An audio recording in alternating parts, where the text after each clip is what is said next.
Have you had any good dreams lately? How about some nightmares? It was my good fortune to meet someone on pilgrimage who has for the last 7 years been, can we say religiously, every night at 10 p.m. Goes to do his meditation, and then after that has sleep dreams. And unlike personal dreams that you and I might have, he has ones that he opens himself up to what essentially is not known through words, and it's very difficult for people to get the information that he's got.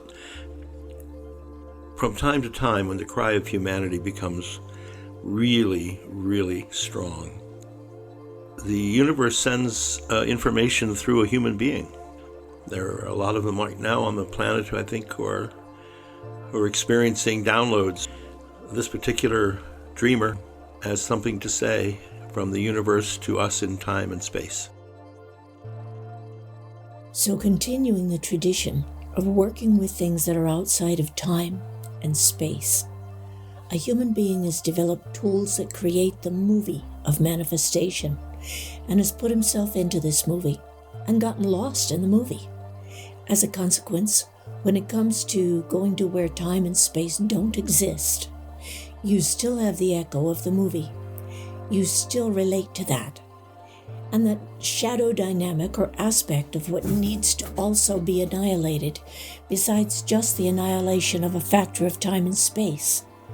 This is what I've been dreaming about lately. It's been going on for several days. I know I've been describing it in words and not going through the meditation dream. This time, I think I'm going to stick to the meditation dream because I'm in a different space.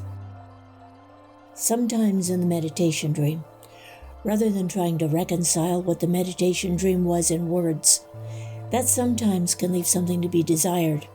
So what I wrote up was, in the meditation dream, I'm in a conundrum. What is affecting me is keeping me from progressing. Something's affecting me. I know there's no time and space, and I can get outside of time and space, and yet I'm still affected. What I mean by that is I would like to let go of a burden I'm carrying, which is in fact that I'm stuck in time and space. I want to let go of that, but I can't until that weighs upon me as an outer projection has to be released first. That's your imagination. That's your spiritual illusion. That's all of that sort of stuff that gives this duality kind of thing. The simple-minded human being likes to dismiss it as a kind of something similar to the way a kid relates to the tooth fairy as a child. The adult's version of the tooth fairy is heaven and hell, and of which, when we go to this better place that we don't know anything about, we don't realize what malarkey we spin out. Because deep down, somehow, we do know that we are the essence. We are made in God's image, as it is said, but don't realize that means we must be God, right? So anyway, I spent last night going round and round in this dilemma. And from another perspective of seeing the condition, what I was carrying around with, like, costume jewelry, and this costume jewelry of things was everywhere I looked. You can't stop seeing it. I mean, that's physical manifestation. And until you get over it, you can't really deal with what's bothering you. Meaning, this is time and space, and when you're outside of time and space, yet you're still caught in conditions that are repressed to create images inside of you that are all correlated to our costume jewelry orientation. Well, it creates a duality. In my meditation dream, I've determined that I'm stuck where I am, based upon the perception that I'm plagued by pre-existing conditions. In other words, the stuff that is harbored inside, from the heat and burden of living in the pretension of time and space. We repress things. Our psyche's really complicated. This stuff keeps coming up. So you can know that you're outside of time and space, but what about this stuff? Thus, wherever I look, whatever I see are energetics. Not only does this have to fall away, but the inflections that are harbored from thousands of years, the illusions, in other words, types of spiritual illusions, they have to fall away. This is what I mean when I use the term pre-existing conditions. Pre-existing conditions shift this way and that inside of me and keep me from a meaningful letting go, because my psyche is such that I have to let go of this sort of stuff first before I can take a reciprocal step forward in essence, being outside of time and space. So that's a story going on all night long, or so it seemed. Me in a trance, unable to take a step until this other goes away first. So then I have a section called, What's Going On? It's easy to see that I'm deceiving myself by acting up, like there are other mitigating conditions in the way exerting influence that I can't shake. Until this is set aside, I can't take another step. So what's my psyche telling me? By seeing this, we'll call it your meditation. That's a real strong heaviness in the outer, you know? You just kind of can put off and slip around this way and that way when you're functioning in time and space, but then you see it inside of yourself. It's a heaviness. In the outer, you just considered it a superficial projection outside of your control. But on the inner, it stands in the way of everything. You might consider this a kind of personal aspect, but dealing with it in a way that gets to that and throws it out so you can then start functioning in terms of the whole. So before I can let go of or go beyond the in-breath, I'll have to deal with what is haunting me on the out-breath. The deviations and the manufactured dharmic realities and all of that. So what I've been describing is what is not real. So by pretending the otherness effect is out of my control, by pretending that it is real, I'm stuck in having to stay haywire in such a condition. I mean that I'm just enslaved, caught up in a mindset after mindset. That's what co-creation is like for human beings. They manufacture these self-imposed fabrications. Why am I being shown this? Well, first of all, before I got into all of this, a person stays in a rigor mortis wasting away instead of letting go of the plight. That's our condition. And why am I being shown this?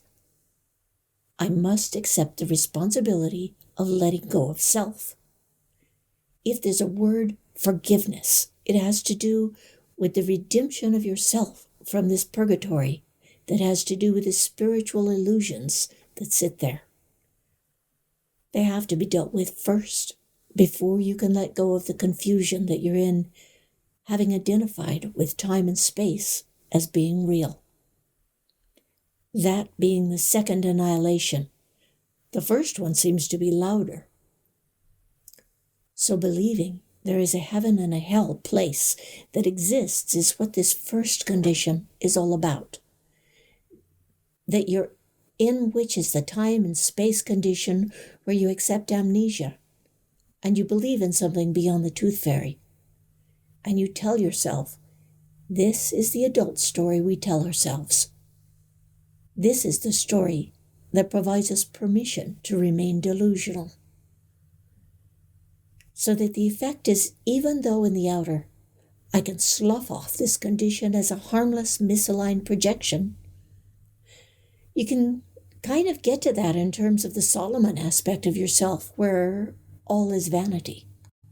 On the inner, which means when you go to yourself outside of time and space, where there's only the overallness or the oneness or whatever you call that, this is so pronounced that it's very deeply troubling what you're calling it. Or to put this bluntly, I can pretend that this sort of stuff going on around me isn't that big a deal and keep it in a make-believe. But that make-believe stands in the way of the permeating overallness and the permeating over allness is a still essence. What emerges out of the essence dictates. We get lost in it when we contend with something arising out of it. And when we get lost in it, what seems to arise out of it in terms of our mind senses, the bifurcation of man's idea of being co-creator. What hubris, right? In other words, instead of just being content being God, we get caught in it, and it predominates in what is known as the great make-believe. So then I went to bed and I had a sleep dream. Instead of reading it, I think I'll tell the sleep dream. In the sleep dream, I'm functioning in life, kind of moving the Titanic's deck chairs around this way and that best I can. Basically using the facilities that one has in terms of time and space. I'm kind of learning that leaves something to be desired, but I'm stuck at it yet. And I decide to go to the bathroom now. Maybe that'll help clear my head or something. And when I walked out of the bathroom, I walked into a whole other world. And in this whole other world, like a factory set up as far as the eye can see, some left direction or right direction, it goes on and on. I seem to have a memory of getting lost before, and you just have to put one foot in front of the other, so I started walking. Then all of a sudden the memory hits me, but that's never worked before. I never walked my way out, I'm not going to get back. This is absolutely bizarre. I've suddenly shifted like this, accepting it. I need to backtrack. So I backtracked to where the door was that I had passed through to get into this bewildered place, and I can't find the door. And there's some workers around, so I approach the workers and say, "Where's the bathroom?" And they point, and as far as I can tell, they're pointing in all directions, and wherever I look, I can't find the bathroom. And that's when I wake up. So this dream is a dream that points out how we work with our bewilderment. We haven't the foggiest idea of what we're doing.